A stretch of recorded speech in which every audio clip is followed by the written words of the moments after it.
Hello, hello. The webinar is starting in T minus 60 seconds. We're gonna give it a minute to let everybody get in, let LinkedIn send in the invites, notifications. People can log in, whether on a mobile, whether on a computer, wherever you may be. Let you get in, and once you get the notification, it's like, come on down. You're the next contestant on The Price is Right. The ever famous Bob Barker. Tonight is going to be focused on digital marketing and our main topic in the company. But today I want to look at more about what perspective you should take on it. So we got about 5 more seconds.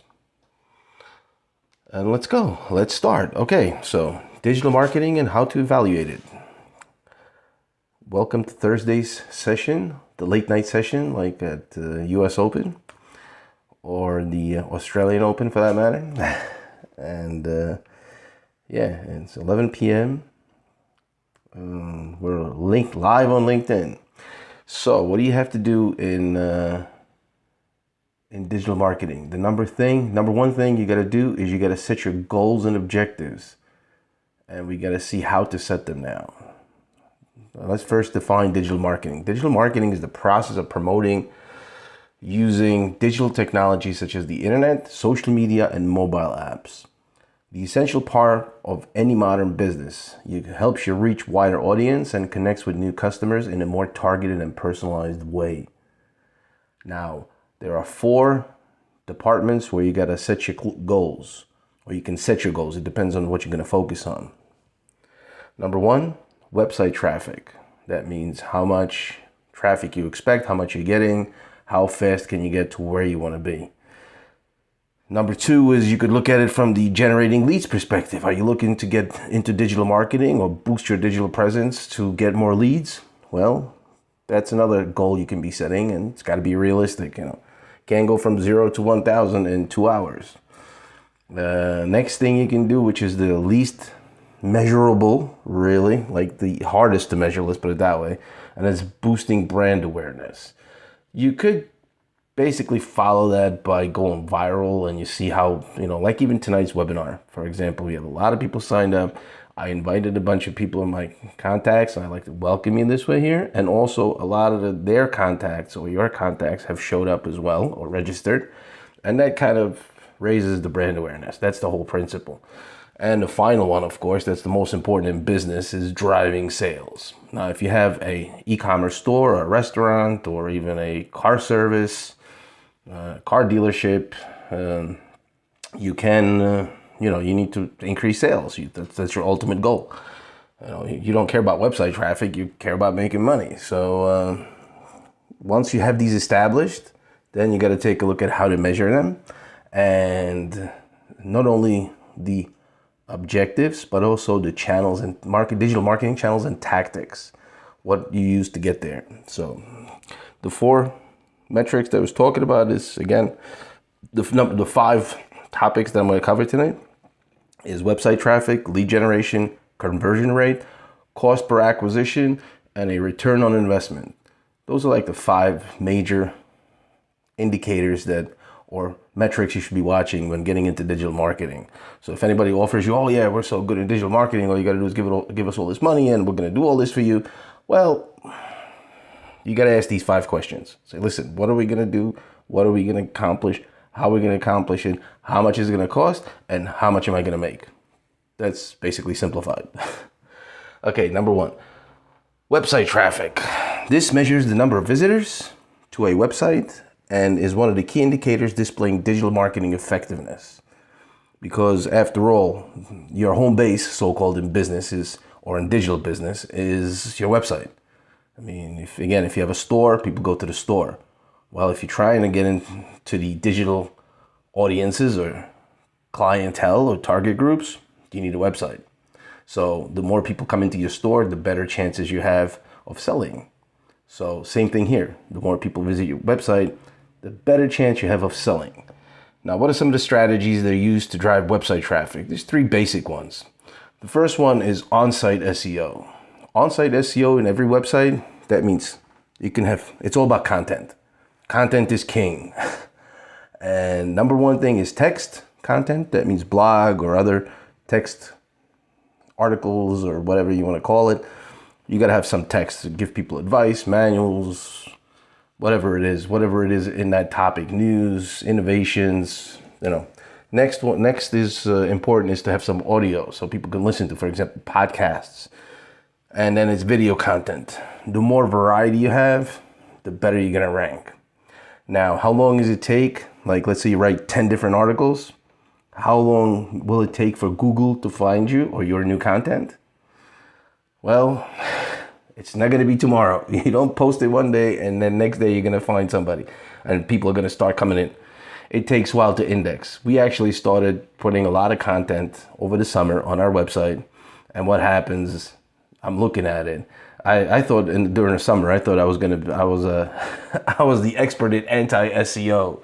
Because I was like, the more content I put on the website, the lower we ranked, the less impressions we got, the less Google liked us.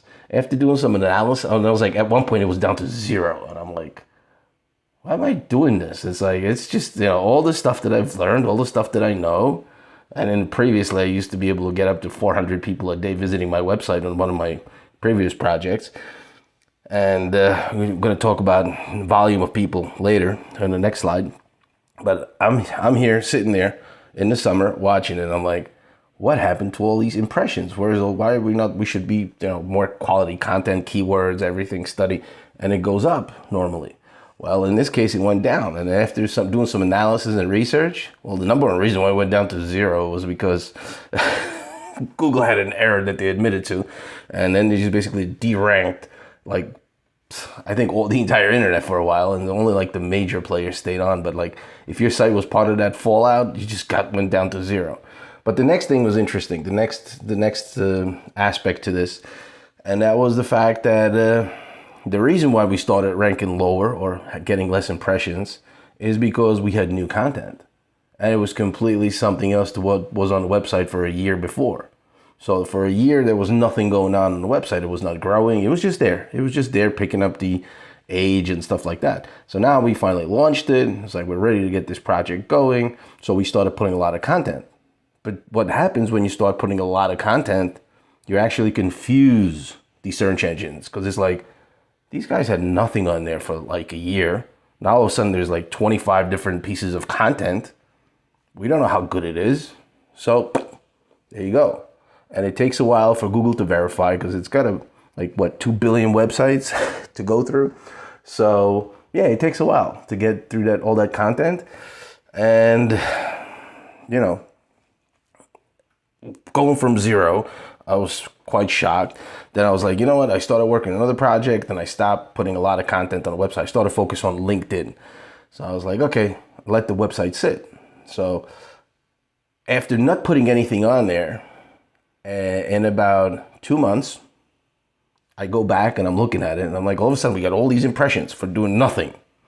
I was like, no, that's not how it works. It's because finally that content got indexed. We got re-ranked. I changed the Google business part of it. I mean, I registered it from one industry to another. And once Google kind of figured it out, once Google saw, oh yeah, there's people actually looking for this. Yeah, they click on it. So, okay, it's all good. So now we can rank them again higher. We can give them more impressions because it's more relevant content. That's basically what Google looks for. So you don't put content and expect results in 2 weeks. Because in that case, you're doing anti-SEO like I was doing. So you just got to let it sit and it will catch up. And the more content you put on there, the better, the faster you're going to be. But if you're too busy doing things, it's all about being consistent. And I've talked about that in the past. So consistently put stuff and don't worry about how many impressions is getting the newest piece. Because unless you're getting 1,000 people there every day and stuff, then it's just the communication between the search engine and your website. And because what search engines also watch, and it's part of getting into the next point, is the interaction for users. So the longer a user stays, the higher you're going to rank because Google sees, oh yeah, this is a good website. People like it. They stay a long time. Let me rank it higher. And that's where the correct web design comes in. You have to redesign your website, and you got to run into the same thing. But if your redesign is right and people come to you and people stay, you're going to pick up the pace a lot quicker on getting to the higher ranks and stuff. So, correct web design is important. And actually, next week's webinar is going to be about some numbers and statistics, how important it is to drive sales. Just to give you a little hint, is like there's a survey for 1,000 people, and they asked 1,000 people, what's the number one factor to get you to buy something from a company? He said, good web design. If the web looks like crap, 75% people are not buying anything from you. That's not me, that's the survey. So correct web design is very important. Number one, next thing is Google AdWords. Google AdWords drives website traffic without a doubt. It can be expensive, it doesn't have to. It depends on how you set it up. You need some manager to manage your campaigns, to set them up right, because you don't want to be competing for the most expensive words, but you want to get some traffic. And again, here, this is something that you will see some instant results for sure. But again, you want to wait at least 3 cycles to really evaluate it. Ideally, you should be running for a year.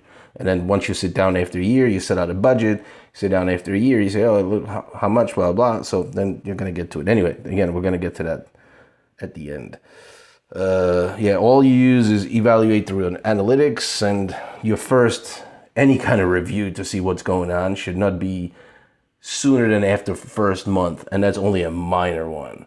And then once you have that first one, after a month, then you can go weekly and look at it. See, listen, this has popped up. Now we're indexing on this, and maybe we should focus more on this word because it's got a better traction with people, and it's a more sought after word, because you could use different. I think it's Google Insights. It's called, that you use to see how frequently. One of the wonderful tools is WordStream. It'll tell you exactly how many times a month people look for that keyword, or for your brand, or for anything in that matter that you have on your website, for your website content. And you expand on the things that are most sought after, but you don't want to go after the top ones because the competition is big. So you try to go for like number 3, number 4, number 5 on that list. Anyway, so once you have set up your strategies and once you look at these things, you have website traffic. Now, do you feel your website is getting enough traffic? If you're like me and I was getting 400 people a day, I was like, 400 people, I need to get, because if you want to run AdSense ads, for example, like if you want to make money by posting ads on your website, the rough number of visits you need to be, in order for you to be profitable, is about 10,000 a month. That's what you should, if you have 10,000 unique visitors a month, you could consider monetizing your website through Google AdSense. Anyhow, so that was my issue. And I'm looking at it, I'm like, I'm getting only 400 people a day. I'm like, that's like, and that was only a few times. Otherwise, steady was between 200 to 300. So I was always hitting like 8,000, 9,000 a month. And I'm like, I was feeling depressed. I'm like, no, this is not the right way to do it. I'm just so close and I can't get any higher. I'm like, damn. So anyway, then I looked at some of these statistics and I'm like, damn, I'm doing like 300 visits a day. But then you look at this and I'm like, 300 a day, it's a lot. It's 9,000. I would be like off the scale. I'd be here in the top 15%. So it was a betting website, but I'm like, I need to drive more traffic. I need to double it. And I was like, kind of got stuck. And I was like, I don't know how to get more of it because I would need to spend more and more time on it. So this is some of the numbers. I mean, if you have anything between 101 to 1,500 monthly visitors to your website, to local business websites, you're right in the middle of the pack.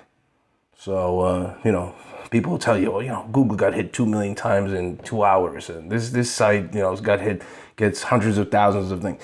There's such a small percentage of these kinds of websites. And for a small business, it's virtually impossible to get these things. I mean, if you're a local business, you look at some of the, I listed some of the most website visitors from local businesses. Who's at the top? It's car dealerships, hotels, restaurants, entertainment, and local stores. The least website visitors, guess what? Yeah, our marketing industry. So again, I'm fighting in an industry that's the lowest ranked on traffic. So with betting, it was a little bit easier because that's one of the top ones. But yeah, it depends on the industry. So these are just rough numbers. If you get anything over around in the 20%, 1,500 to 2,500, you're pretty good. You're doing fine. That's what you should be shooting at. So right now, if you're sitting there scratching your head, saying, "Oh God, how do I get 10,000 visits? I have a restaurant that's local. We get a lot of people. Can I get 10,000 visits to my website?" You can, but you would be in the top, whatever, 2%. So it's not easy, and we got to set the goals realistic. Anyway, the next one is lead generation. That's another way you can use digital marketing and how to really what expectations you should have from it. So first one is, of course, website. In order to have lead generation website, which is very sort of simple, but you do have to have proper design, landing pages and forms, and then you could track them through different analytical tools, and you could actually have them go directly to HubSpot like we have it set up, and then HubSpot you could just give it to your salespeople and assign them and stuff, so the guy who's the administrator can easily just distribute the leads to workers, employees, partners, or whatever they may be. The next method for lead generation would be social media. Social media, the best way to be active is to do interactive things. So that means like webinars, questions and answers, polls, that means, and general interaction. Just generally, you can interact in groups, you could discuss on the articles, events, and you post content, of course. That's obvious. I mean, it's missing there, but that's so obvious. It's because polls and interactions is basically posting content. But you're looking for interactions. You're looking to have a discussion. And here on LinkedIn, we have certain ways you can discuss things. It's, on Facebook, there's a method, and then on YouTube, because this webinar runs on multiple channels. So that's different ways to do it. Another thing is webinars. I listed this separately because, it's part of social media, but what happens with webinars is you can run them on your website. You don't have to be on social media to run a webinar. We haven't set it up yet, but we could do it. But right now we're just trying to build up primarily LinkedIn, and it goes to other channels as well, just to be well indexed and have content there. But our primary focus is LinkedIn because we're a B2B company. On webinars, especially on LinkedIn, the attendance sheets, registrations, and different things are fine, and that's a way to get follow-ups, and we will send you a follow-up as well. If you attended live, you will still get a follow-up. If you did not and you're watching on a rerun in the morning, if you have any questions, whatever, you can ask now. If you ask in the morning on a rerun, I'll get back to it. I'll answer to you. And so you need follow-ups, and then you share links to other things. And then next one is, again, lead generation. You could use the same thing as for website traffic. It's AdWords. And that again goes to the proper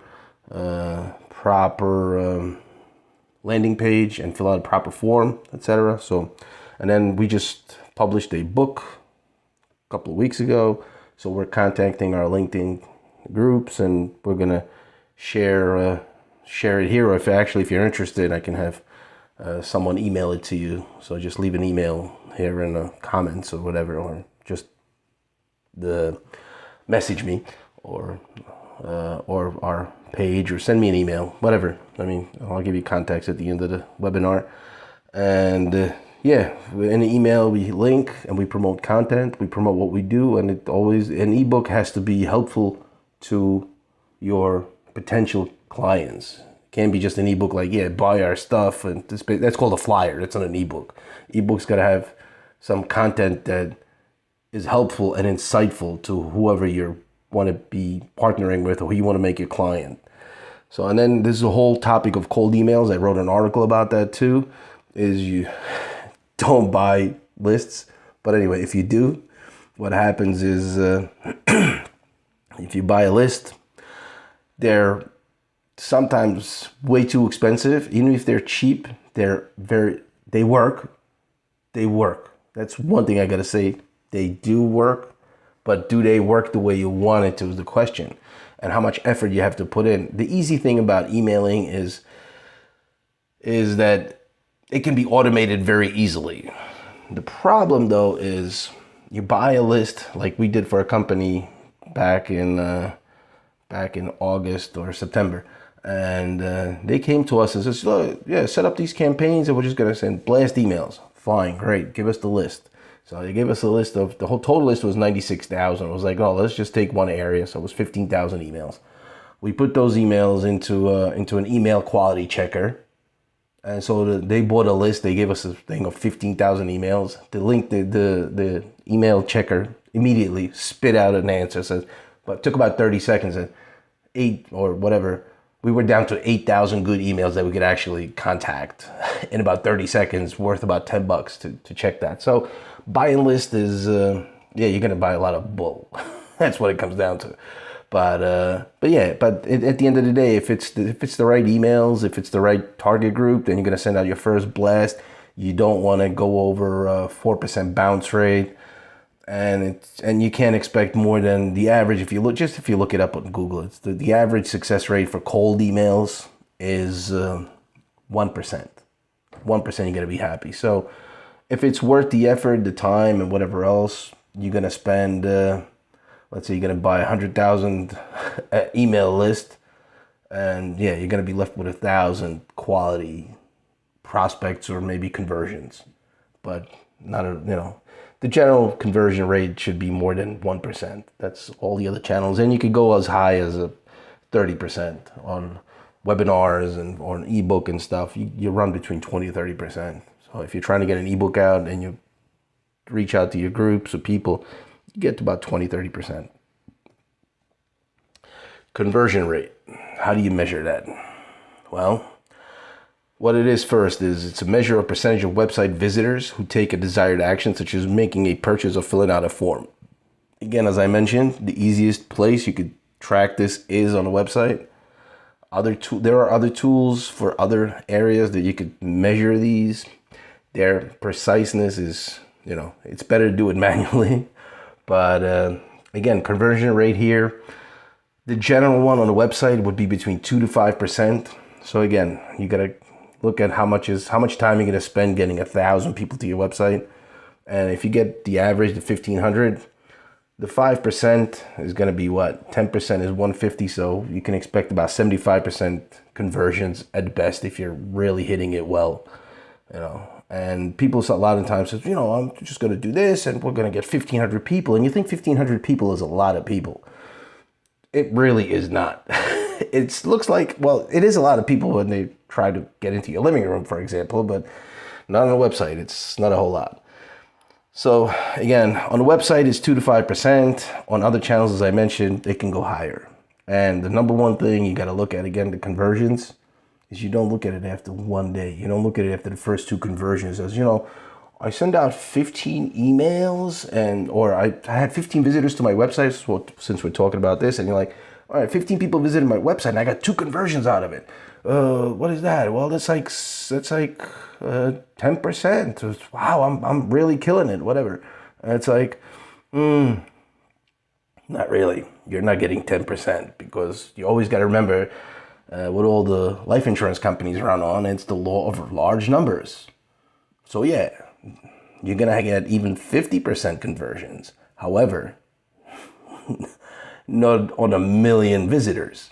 You're going to get that on 100 visitors. You could probably run 10, 20% success rate. But once you have 1 million visitors visiting your website, don't forget a bunch of them are just bots and search engine indexing bots and just sometimes even hacker bots. So that's one thing I'm not talking about is security here. But anyway, so yeah, you got to look at it after you run the whole cycle. Look at 1,500. That should be, and like I said before, you want to run 3 cycles. So it's always like the rule of 3. You do it 3 times and you see which one was the best. Like in my previous business, the project I had in Europe was a translation agency, and I was not doing anything for 2 weeks. 2 weeks, I didn't have a single phone call or an email asking me to translate something. Here comes Monday, week 3, and I get 10 people that need 25 pages to be translated tomorrow. So, I had some people visiting the website, and for 2 weeks it was 0. So after the 2 weeks, if I said, nobody called, this stuff doesn't work. Then on Monday I had 100% conversion. It's like everybody who came or everybody who called was immediately wanted a job. Got done by me. So I was like, great, but now I only have one day to finish 250 pages. I was like, people, can't you just split it up? Like half of you would just call Friday so I have the weekend to finish it so I could do all this stuff. But yeah, that's the way it works. And coming back again to my previous project that I'm running, still it's available. I mean, it's out there, but I'm just not paying much attention to it. But it's my betting background. I've been doing that for over 10 years. And especially in betting, it's interesting because betting is big streaks, and I was giving tips to people, and people came to visit the site because I was giving good tips. But same thing with tips. Sometimes I got 10 in a row, okay, and people are like, "Oh, you're amazing! We'll give you $1 million. Keep doing this, keep going because we're making big money." I'm like, no, guys, listen. I am always afraid when I get my 10th okay tip because I'm just waiting till the crap hits the fan because it will. And then it's going to be 10 or 15 KOs in a row. And then that week, it's just or 2 weeks, be like, man, you suck. I'm like, no, I still got my 70% at 1.60 something. That's the average. But I did my average based on 1,000 bets. I didn't do it based on 1 week or 10 bets. But people, when they visit you, when they look at you, they look at the short term. And you don't want to look at it that way. So always give yourself a month or two before you make any kind of even initial conclusions. Of course, if you spend money, for example, on AdWords and you don't have a single hit, something's wrong. But again, that doesn't mean the AdWords don't work. It just means you set it up the wrong way and you want to do some tweaks, but give it time. That's how you got to look at it. And cost per acquisition. Well, that's one important thing, of course, and most of you being just business people here. I mean, after all, it's a business-to-business platform and LinkedIn. And so the number one is cost per acquisition. Why? Well, because you want to know how much a customer costs you. So it's a measure to see how much digital marketing efforts cost, whether it's hours or financial resources, but you want to know how much you're paying for each customer. Because if you're going to be paying $50 for each customer and you're only making $20 per customer, you probably are doing, something that's not worth doing unless you're looking at it as an investment. But the metric is the most important metric to keep track of. Investment divided by number of conversions. Average profit per consumer must be higher than the CPA, cost per acquisition, and that allows you long-term planning. And again, it's impossible to do, we just keep repeating this, but you can't do it after 1 week. Again, you got to kind of set it out, say this is how much I'm going to pay for it. Let's see what results I'm going to get, reevaluate, and say it was an investment. So make sure you get left with something. And then final one is return on investment. So that means, for example, if you do a long-term thing, you have your CPA calculated properly, so you know you're going to make money per conversion. You want to see, for example, if your business did a turnover of $1 million 1 year and you have a 30% margin and you're going to take $100,000 and you're going to put that into digital marketing, you're looking to get an increase of at least 30% in sales volume, because then you're going to, 30% is your margin. So you basically, if you go from 1 million to 1.3 million, so basically that means you only made an extra 100,000. That's what it cost you. So that's kind of how you got to look at it. But it's more of an accounting thing than anything else. So, look at it that way. You got to calculate it, and it's important to measure. But again, return on investment, no way you want to measure it in the first week. And that's a lot. That's a problem with a lot of people. A lot of people looking at like, listen, I paid all this money. Why am I not getting the visitors today? Like, wait a second. But but again, on the other hand, you should watch the intermediate goals. Well, that's it for me today. It's been long enough, hitting up the half hour almost. And one question final I would have for you is if you want to leave it in the comments, because I have not set up next week's event yet. It's going to be about web design and the importance of a quality web design and how it drives your sales, how it convinces your customers to buy from you. What do you think? We could take a little poll. What is the best time to run a webinar? We just had a little discussion. We used to run these at 11 o'clock in the morning. We ran this one late at night. And I'm thinking my vote is for like 9 p.m. Eastern time.